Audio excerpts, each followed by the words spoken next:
Cierra los ojos, imagina una ciudad al amanecer. El sol apenas asoma entre los edificios, y en ese silencio matutino, alguien se detiene a preguntarse, ¿por qué hacemos lo que hacemos? Esa pregunta, tan simple como profunda, es el latido de la filosofía. Bienvenido a Filosofía para Dormir, un viaje sereno por las ideas que moldean nuestra existencia diaria. Caminaremos juntos entre pensadores antiguos y dilemas modernos, entre el hogar, el trabajo y las calles que transitamos.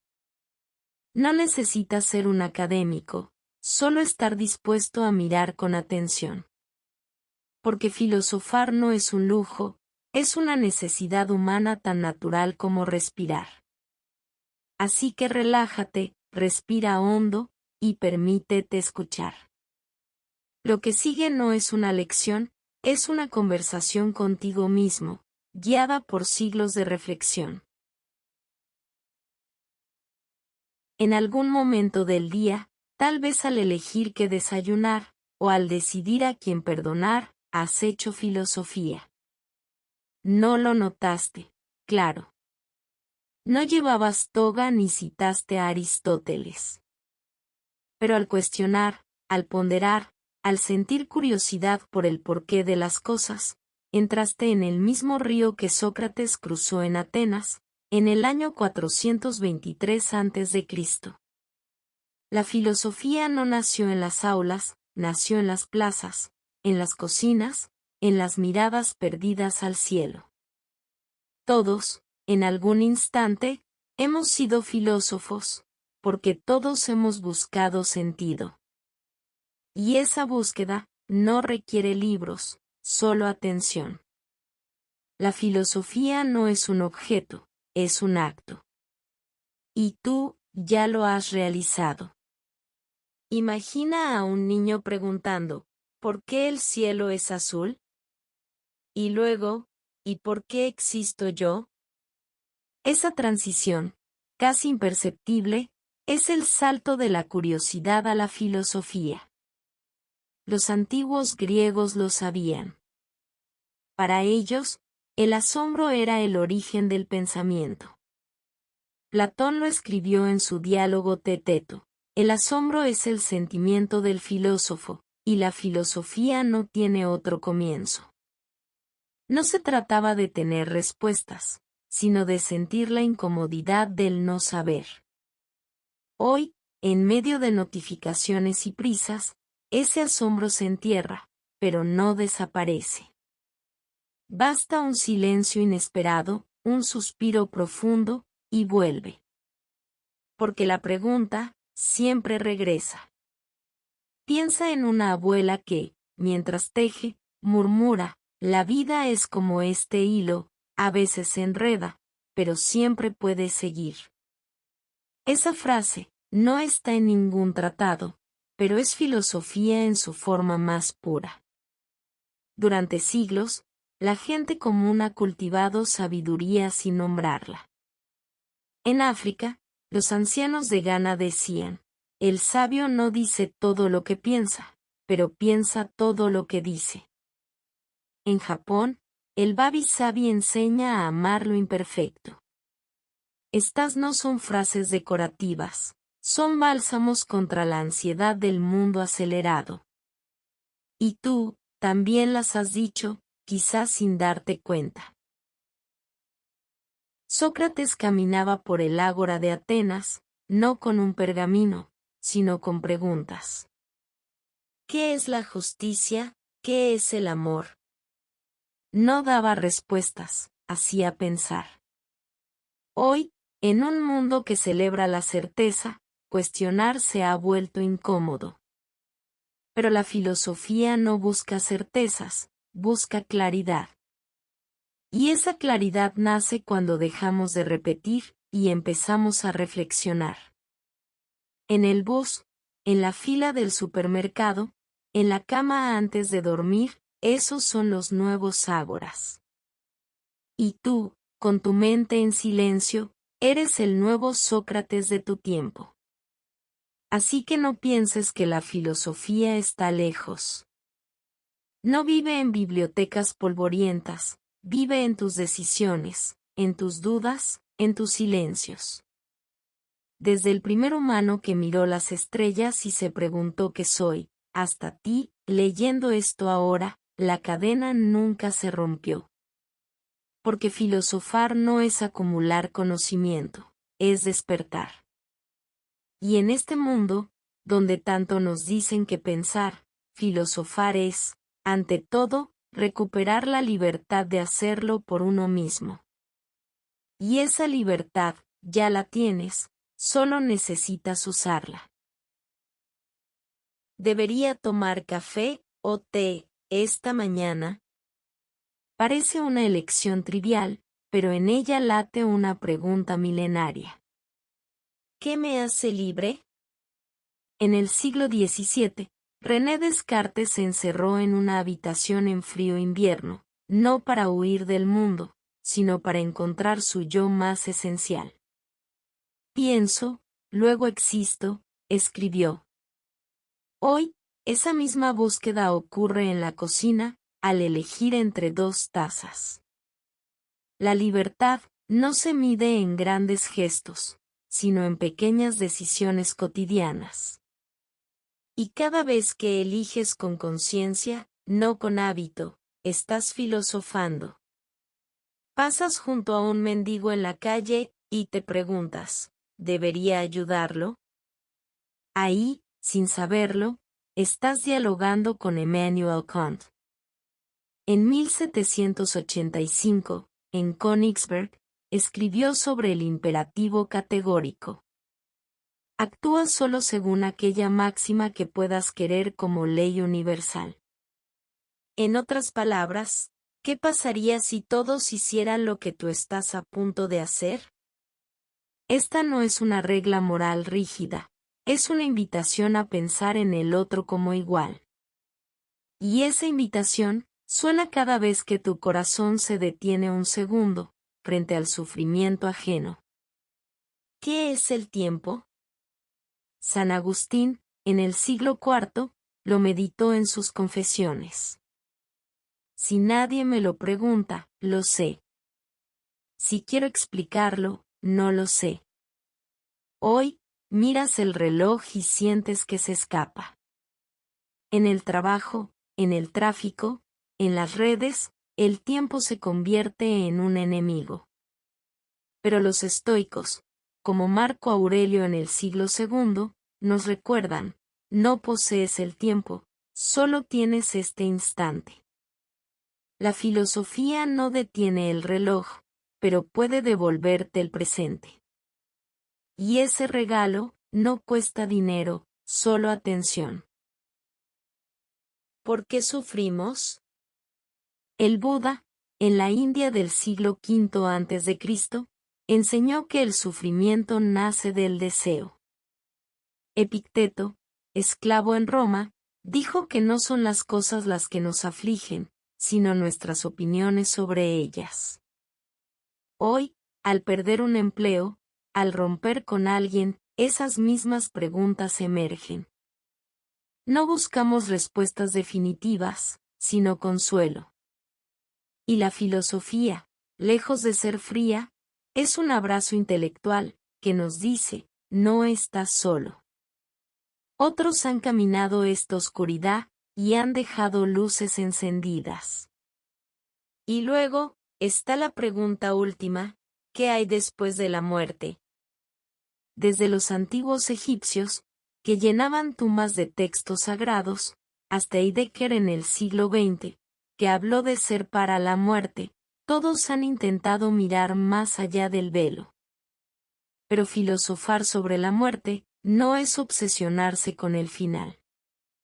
Es, como decía Montaigne en el Renacimiento francés, filosofar es aprender a morir, para aprender a vivir.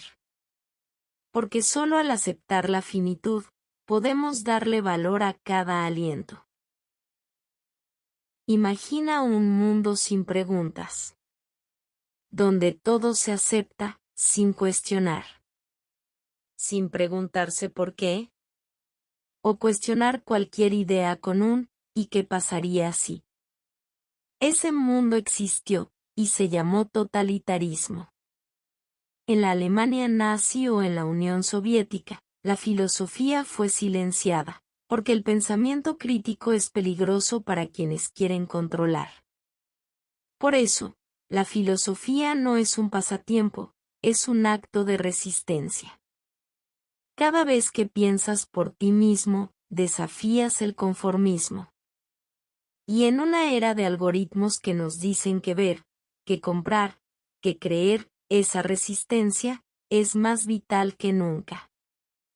La filosofía nos da herramientas, no para tener razón, sino para entender.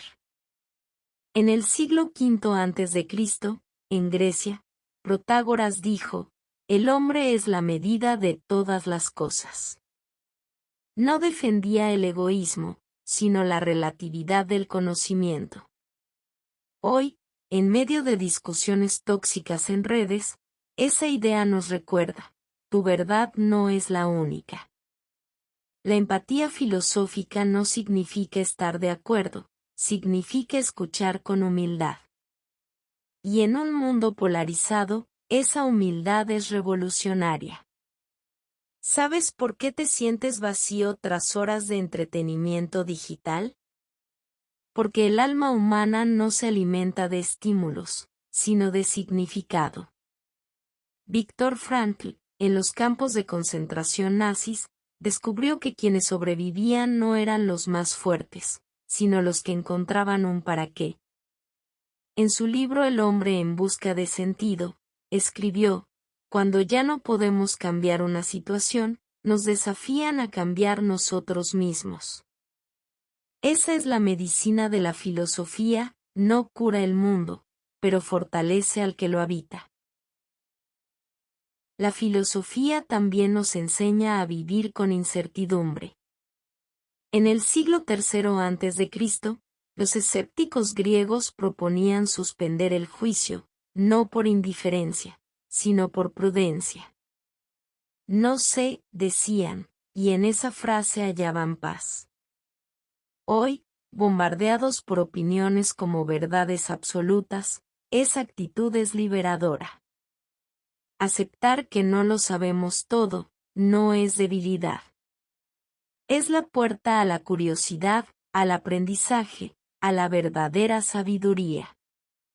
Porque solo quien reconoce su ignorancia, puede empezar a caminar. Finalmente, la filosofía nos conecta. No solo con el pasado, sino con todos los que, como tú, buscan sentido. Cuando lees a Spinoza en Ámsterdam del siglo XVII, o a Simone de Beauvoir en París del siglo XX, no estás solo. Estás en una conversación que atraviesa siglos. Y esa comunidad invisible, de buscadores, es un antídoto contra la soledad moderna. Porque filosofar no es aislarse, es reconocer que todos estamos hechos de las mismas preguntas, y del mismo asombro. Sin filosofía, las decisiones se vuelven automáticas. Elegimos por impulso, por hábito, por lo que otros esperan. En el siglo XX, Hannah Arendt acuñó la frase la banalidad del mal al observar a Adolf Eichmann en su juicio. No era un monstruo, era un hombre que nunca pensó. Solo obedeció. Esa es la advertencia. Sin reflexión, la moral se desvanece. Y en la era de la inteligencia artificial, donde algoritmos deciden por nosotros, la falta de filosofía no es solo riesgosa, es peligrosa. Porque sin preguntas, no hay humanidad. Sin filosofía, el lenguaje se empobrece. Dejamos de decir justicia, y decimos lo que manda la ley. Dejamos de decir amor, y decimos relación. Las palabras pierden profundidad, y con ellas, el alma. En la Grecia clásica, logos no era solo palabra, era razón, orden, sentido. Hoy, al reducir todo a lo funcional, perdemos el logos, y con él, la capacidad de nombrar lo que realmente importa. La filosofía, entonces, es una lucha por el lenguaje y por el alma que vive en él.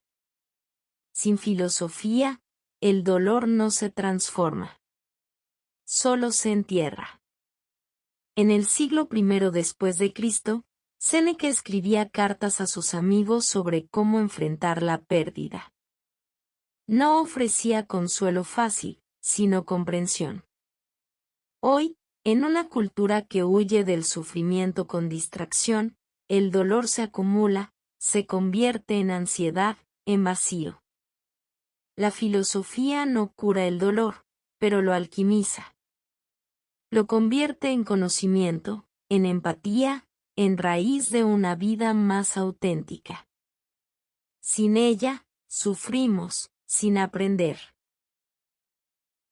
Sin filosofía, el progreso se vuelve ciego. Construimos tecnologías que no entendemos, sistemas que no cuestionamos, y vidas que no habitamos. En 1955, Einstein advirtió, la tecnología ha superado a nuestra humanidad. Tenía razón. Pero la solución no es rechazar el avance, sino acompañarlo con sabiduría. La filosofía es el faro que pregunta, ¿hacia dónde vamos, y por qué? Sin esa brújula, corremos, pero no avanzamos. Solo nos agotamos. Imagina un mundo sin filosofía. Sin preguntas, sin asombro, sin búsqueda. Sería un mundo de eficiencia perfecta, y alma vacía. Un mundo donde todos comen, duermen, trabajan, pero nadie se detiene a mirar las estrellas. Ese mundo ya existe, en fragmentos. Pero tú, al hacer esta pregunta, ya lo resistes. Porque filosofar es recordar que no somos máquinas, somos seres que anhelan sentido. Y ese anhelo, es lo que nos mantiene humanos. En la mesa del desayuno, cuando un padre dice, piensa antes de hablar, no cita a Sócrates, pero lo canaliza. La familia es la primera escuela de ética. No con pizarrones ni exámenes, sino con gestos, con miradas, con silencios que también enseñan. En la Grecia antigua, la oikos, la casa, era el lugar donde se formaba el carácter antes de entrar en la polis. Hoy, aunque las ciudades han crecido y los ritmos se aceleraron, la casa sigue siendo el laboratorio del alma. Allí aprendemos que es justo, no porque nos lo impongan, sino porque lo vemos vivido. Imagina a una abuela que, al repartir la comida, deja un poco para el vecino solo. No lo llama altruismo, pero es exactamente eso. En el siglo IV a.C., Aristóteles escribió en su Ética a Nicómaco que la virtud no se enseña con palabras, sino con hábitos. La generosidad, la paciencia, la honestidad, se siembran en los pequeños actos cotidianos. Cuando un hermano mayor cede su juguete, cuando una madre escucha sin juzgar, cuando un hijo pregunta por qué estás triste, ahí, sin fanfarria, florece la filosofía práctica. Las discusiones familiares también son terreno filosófico. No las peleas tóxicas, sino aquellas donde se dice, no estoy de acuerdo, pero quiero entenderte. En el siglo XVIII, David Hume afirmaba que la razón es esclava de las pasiones, pero en casa, con amor, aprendemos a equilibrarlas. Un padre que pide perdón, una hija que explica su punto sin gritar, un abuelo que dice tal vez me equivoqué, son actos de humildad racional que ningún libro puede transmitir como la vida misma. La familia, es donde la teoría se vuelve carne. Las tradiciones familiares, aunque parezcan simples rutinas, están cargadas de sentido. Encender una vela en invierno, contar historias antes de dormir, guardar recetas de generación en generación, son formas de resistir al olvido. En la filosofía judía, la Sahrut, la memoria, es un deber sagrado. En Japón, el kintsugi, reparar con oro lo roto, simboliza que las heridas forman parte de la historia. En tu hogar, quizás no se nombren estas ideas, pero al cuidar lo que fue, al honrar lo frágil, las vives. Y en ese cuidado, late una ética silenciosa. Finalmente, la familia nos enseña la paradoja más profunda: amar sin poseer. En el siglo XX, Simone Weil escribió que la atención es la forma más pura de generosidad. Y en casa, esa atención se da al escuchar sin interrumpir, al respetar los sueños ajenos, al dejar crecer. No se trata de crear clones, sino de sostener alas. Porque la verdadera filosofía familiar no busca controlar, sino acompañar. Y en ese acompañamiento, encontramos la primera lección de libertad, y la más duradera. Al llegar a tu oficina, fábrica o cafetería, no solo entras a un lugar de labores. Entraste a un espacio ético. Porque el trabajo no es solo ganar dinero, es como lo haces. En el siglo V a.C., Confucio enseñaba que el oficio bien hecho es una forma de cultivo del alma. Hoy, al revisar un informe con honestidad, al no robar tiempo ni recursos, al tratar a un colega con dignidad, no estás siendo bueno, estás practicando filosofía. El trabajo, bien entendido, es una escuela de carácter. Imagina a una enfermera que, tras 12 horas de turno, se detiene a tomar la mano de un paciente asustado. No lo exige su contrato, pero lo exige su humanidad. En el siglo XVII, el filósofo Blaise Pascal escribió: "El corazón tiene razones que la razón no entiende". En el ámbito laboral, esas razones son las que convierten una tarea en vocación. No se trata de idealizar el sufrimiento, sino de encontrar sentido incluso en lo rutinario. Porque cuando el trabajo honra al otro, también nos honra a nosotros. ¿Qué es un jefe justo? Platón, en la República, soñaba con gobernantes filósofos, no los más poderosos, sino los más sabios y desinteresados. Hoy, un líder filosófico no grita órdenes, escucha. No acumula méritos, reparte oportunidades. No ve empleados, ve personas. Y tú, aunque no seas jefe, también ejerces liderazgo moral, al rechazar un chisme, al reconocer un error, al apoyar a quien tropieza. En el trabajo, como en la vida, la ética no es un adjetivo, es una acción diaria. El estrés laboral no nace solo de la carga, sino de la desconexión con el propósito. En el siglo I, Séneca escribía: "No nos falta tiempo, nos sobra desperdicio". Hoy, gastamos horas en tareas que no creemos necesarias, y el alma se agota. La filosofía no elimina las obligaciones, pero nos ayuda a preguntar: ¿esto me acerca a quien quiero ser? Si la respuesta es no, esa conciencia ya es un acto de libertad. Porque trabajar sin reflexión es sobrevivir, trabajar con sentido es vivir. Finalmente, el trabajo es un espejo de la sociedad. Cuando aceptamos la explotación como normal, cuando callamos por miedo, cuando priorizamos el beneficio sobre la persona, repetimos errores históricos. Pero cuando insistimos en la equidad, en el respeto, en el equilibrio, sembramos un mundo mejor. Marx, en el siglo XIX, soñaba con un trabajo que liberara, no que alienara. Ese sueño aún late, en cada decisión ética que tomas en tu jornada.